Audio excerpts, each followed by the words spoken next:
Welcome to Ranjith stores. இன்றைக்கி நம்ம என்ன டாபிக் பேச போகிறோம் பார்த்தீங்கன்னா, நம்ம வந்து மீஷோவை பற்றி தான் பேச போகிறோம். மீஷோவில் ஒரு செல்லராக இருந்துக்கிட்டு எப்படி நீங்கள் சர்வே பண்ணுன்றது, அதாவது எனக்கு நான் சொந்தமாக அனுபவப்பட்டதை உங்கள்கிட்ட ஷேர் பண்ணிக்கிறேன். இது யாருக்காச்சும் உங்களுக்கு கண்டிப்பாக யூஸ்ஃபுல்லாக இருக்கும். இந்த டிப்ஸை நான் யூஸ் பண்ணேன், அதேமாதிரி முடிஞ்சால் நீங்களும் யூஸ் பண்ணுங்கள். உங்களுக்கு அதில் ஏதாவது ஒரு சின்ன பாயிண்ட் கிடைச்சா கூட அது இந்த வீடியோ பார்த்துக்கு உங்களுக்கு பிரயோஜனமாக இருக்கும். நான் பார்த்தீங்கன்னா ஸ்டார்டிங்கில் நம்ம சரியாக சேல்ஸ் பண்ணிக்கிட்டு இருக்கோம். எனக்கு பார்த்தீங்கன்னா நான் வந்து ஒரு ஆர்வக்குள்ளால் ஜிஎஸ்டி எல்லாம் எடுத்துகிட்டு என்ன பண்ணிட்டேன், சேல்ஸ் பண்ண ஆரம்பிச்சிட்டேன். நான் பார்த்தீங்கன்னா சரி இப்போ அந்த லிஸ்டிங் பண்ணாடி பார்த்தீங்கன்னா இன்வென்ட்ரிலாம் பண்ணி ஏற்றிட்டு ஸ்டாக்லாம் ஏற்றினா பின்னாடி பார்த்தீங்கன்னா எனக்கு நல்ல ஆர்டர் வர ஆரம்பிச்சிச்சு. நானும் சரி ஒரு ஆர்வக்குள்ளால் எனக்கு வந்து அப்போ வந்து ஒரு நாலேஜ் இல்லாதனால என்ன பண்ணிட்டேன், நான் வந்து டக்குன்னு வந்துட்டு கவர்லாம் வாங்கி பேக்கிங் பண்ணி அனுப்பிட்டேன்.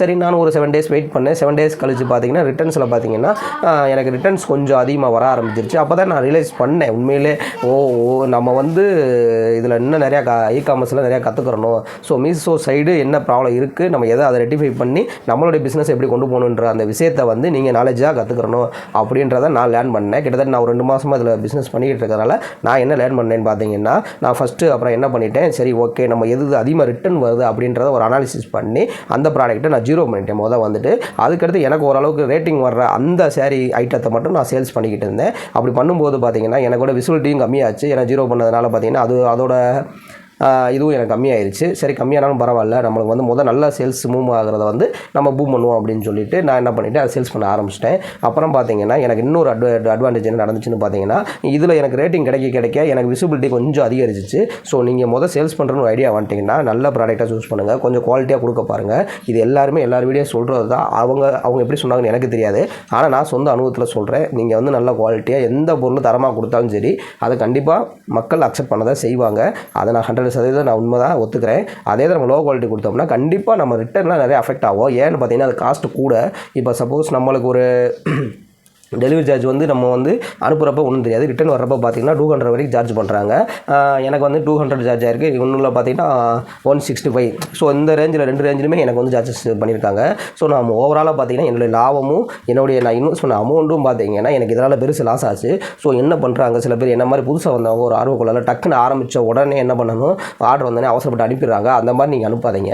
நீங்கள் ஒரு 5 ஆர்டர் இல்லை 3 ஆர்டர் அனுப்பிட்டு அவங்களுடைய ரியாக்ஷன் எப்படி இருக்குது, அதாவது கஸ்டமருடைய ரியாக்ஷன் எப்படி இருக்குன்னு நீங்கள் பார்த்துட்டு அதை அண்டர்ஸ்டாண்ட் பண்ண பின்னாடி ஓகே நல்ல ரேட்டிங் கொடுத்துருக்காங்க, நல்ல ரிவ்யூ கொடுத்துருக்காங்க அப்படின்னா அந்த ப்ராடக்ட்டை நீங்கள் கண்டினியூ பண்ணுங்கள். சப்போஸ் நெகட்டிவ் வருது, ரிட்டன் வருதுன்னா நீங்கள் ஒன்றுமே திங்க் பண்ண வேணாம். அதை எப்படி மக்களுக்கு பாசிட்டிவாக கொடுக்கணும்னு சொல்லி யோசிங்க, இல்லை இன்னும் குவாலிட்டியாக கொடுக்கணும்னு சொல்லி யோசிங்க.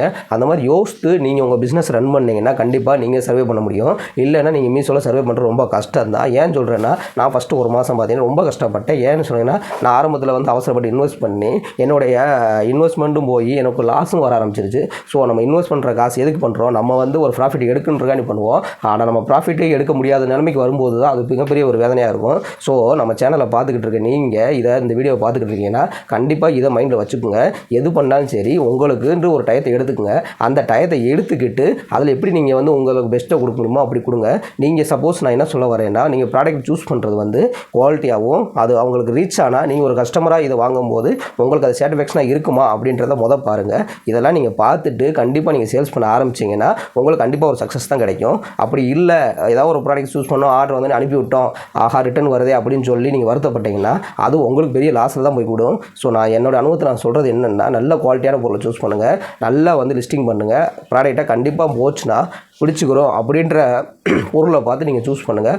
குவாலிட்டி முக்கியம். குவாலிட்டி நீங்கள் எந்த அளவுக்கு உங்களுக்கு கொடுக்குறீங்களோ அந்தளவுக்கு மக்கள் உங்களுக்கு விரும்பி வாங்குவாங்க. உங்களுடைய ஸ்டார் ரேட்டிங் கூடும். ஸ்டார் ரேட்டிங் கூட என்ன பண்ணணுன்னா விசிபிலிட்டி அதிகமாக கிடைக்கும். விசிபிலிட்டி அதிகமாக கிடைச்சுன்னா ஆர்டர் அதிகமாக வரும். ஸோ நீங்கள் என்ன பண்ணுங்கன்னு தெரியுமா, எந்த பொருள் மீஷோவில் சேல்ஸ் பண்ண வர்றேன்னு நீங்கள் ஒரு முடிவு எடுத்துட்டிங்கன்னா வந்து ப்ராடக்ட் நல்லா குவாலிட்டியாக சூஸ் பண்ணுங்கள். அடுத்து பார்த்தீங்கன்னா பேக்கிங் முடிஞ்சளவு பக்காவாக பண்ணி அனுப்புங்க. நான் அப்படி தான் வந்து என்ன பண்ணுறேன், நான் ஸ்டார்டிங்கில் வந்து அந்த ஒயிட் கவரில் தான் பேக் பண்ணி அனுப்புனேன். அடுத்து தான் மீஷோ கவர் வாங்கி பேக் பண்ணி அனுப்புகிறேன்.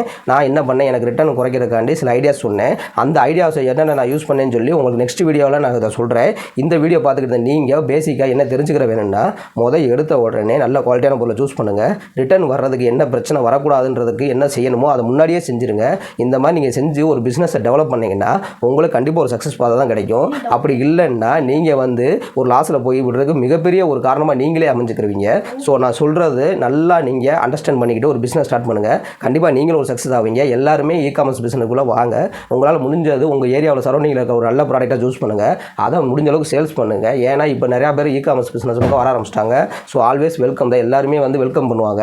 ஸோ நம்ம வந்து அந்த இடத்துல வர்றதை காட்டிலும் அதை எப்படி ஸ்டாண்ட் பண்ணுறோம் அப்படின்றது ரொம்ப முக்கியம். ஸோ நீங்கள் என்ன பண்ணுங்கள், வர்றதை காட்டிலையும் எப்படி வந்து இந்த இடத்துல நம்ம தக்க வச்சுக்கிற போகிறோன்றதை நீங்கள் நல்லா புரிஞ்சு அந்த இடத்துக்கு ஏற்ற மாதிரி நடந்துக்கிட்டிங்கன்னா நீங்கள் காமர்ஸ் பிஸ்னஸில் மிகப்பெரிய ஒரு அச்சீவ்மெண்ட்டும் பண்ணலாம். எல்லாருக்குமே அதான் ஆசையாக இருக்கும். ஸோ என்னோடய அனுபவத்தில் நான் சொல்லிட்டேன், நீங்கள் நல்லா புரிஞ்சுக்குங்க.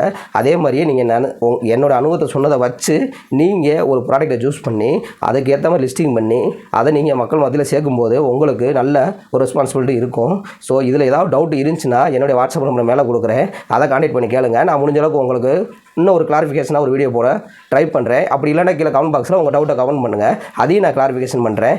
ஓகேங்க, நம்ம நெக்ஸ்ட் வீடியோவில் பார்க்கலாம். அதுக்கு முன்னாடி வீடியோக்கு லைக் கொடுத்துருங்க, முடிஞ்சால் நம்ம சேனலுக்கு ஒரு சப்ஸ்கிரைப் பண்ணி வச்சுக்கோங்க. நாம் நெக்ஸ்ட் வீடியோவில் பார்க்கலாமா? பாய்.